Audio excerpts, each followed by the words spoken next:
नमस्कार, मैं हूं मनीषा। देश में इन दिनों भले मणिपुर जल रहा हो, दो टुकड़ों में बंटने की कगार पर हो, लेकिन देश भर में चर्चा केवल और केवल धर्मांतरण की हो रही है।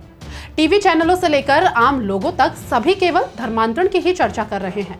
ना तो सरकार को देश के एक राज्य के तबाह होने की चिंता है और ना देश के लोगों को हिंदू मुसलमान से अलग कुछ और नजर आता है।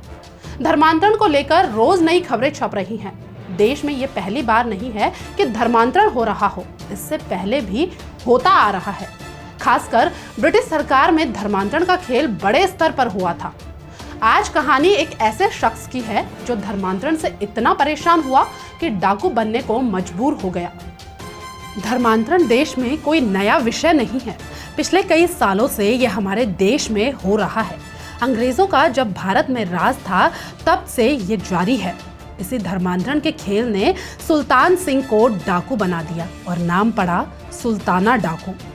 वो धर्मांतरण से इतना ज्यादा दुखी हुआ कि वो बन गया बेहट का डाकू, ऐसा खूंखार डाकू जिसके नाम से भी पुलिस थरथराती थी। इस डाकू ने सिर्फ धर्मांतरण को रोकने के लिए घर बार का त्याग कर दिया और बेहट को चुना। उसने हाथ में बंदूक उठा ली और फिर आगे बढ़ता ही गया।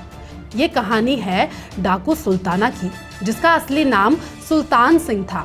साल 1901 में सुल्तान सिंह का जन्म उत्तर प्रदेश के मुरादाबाद में हुआ था। तब देश में अंग्रेजों का शासन था। बचपन से ही वो भेदभाव देखता आया। जब सुल्ताना की उम्र 17 साल हुई तो एक वारदात ने उसका जीवन हमेशा के लिए बदल के रख दिया। उसके गांव में अंग्रेज हिंदुओं को ईसाई धर्म में कन्वर्ट कर रहे थे, और वो भी कोई लालच या पैसा देकर नहीं, बल्कि मारपीट कर लोगों का धर्मांतरण हो रहा था।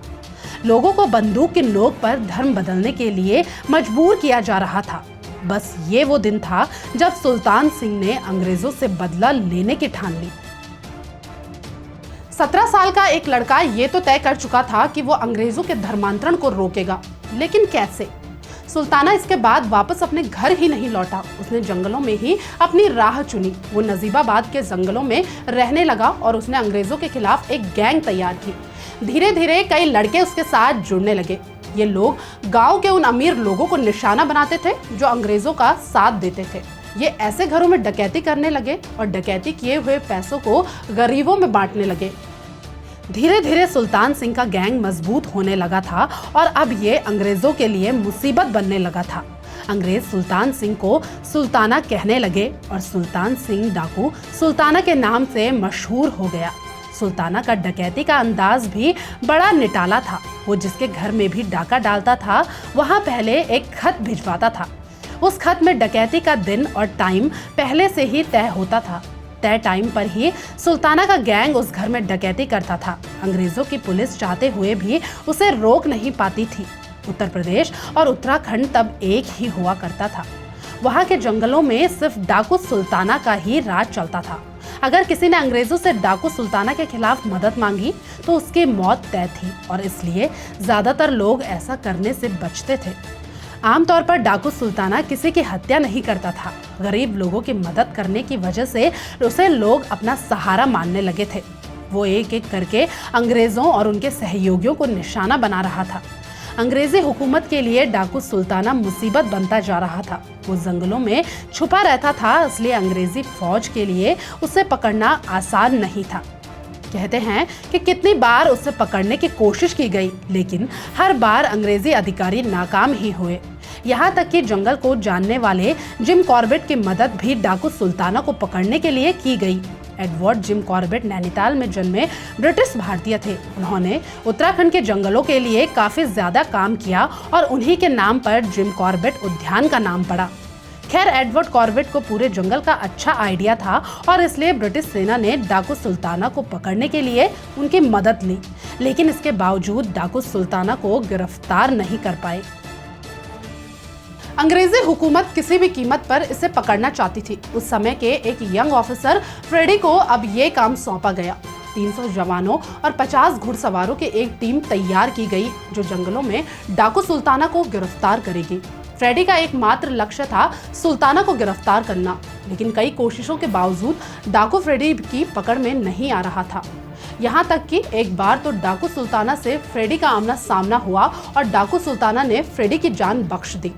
इसके बाद तो वो ऑफिसर फ्रेडी सुल्ताना का कायल हो गया। हालांकि फ्रेडी ने अपना काम जारी रखा।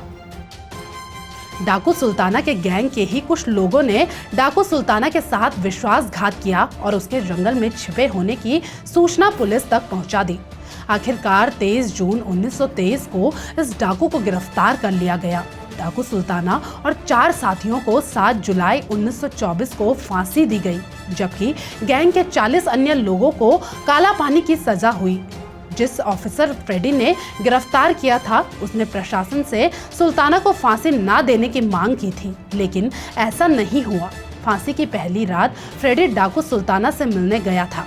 डाकू सुल्ताना ने फ्रेडी से कहा कि उसका एक बेटा है। वो चाहता था कि उसका बेटा एक इज्जतदार इंसान की जिंदगी जिए। कहते हैं बाद में फ्रेडी ने उस बच्चे को गोद ले लिया और उसे एक IPS ऑफिसर बनाया। डाकू सुल्ताना की पत्नी पुतली ने भी पति की मौत के बाद बिहट को चुना और डाकू बन गई।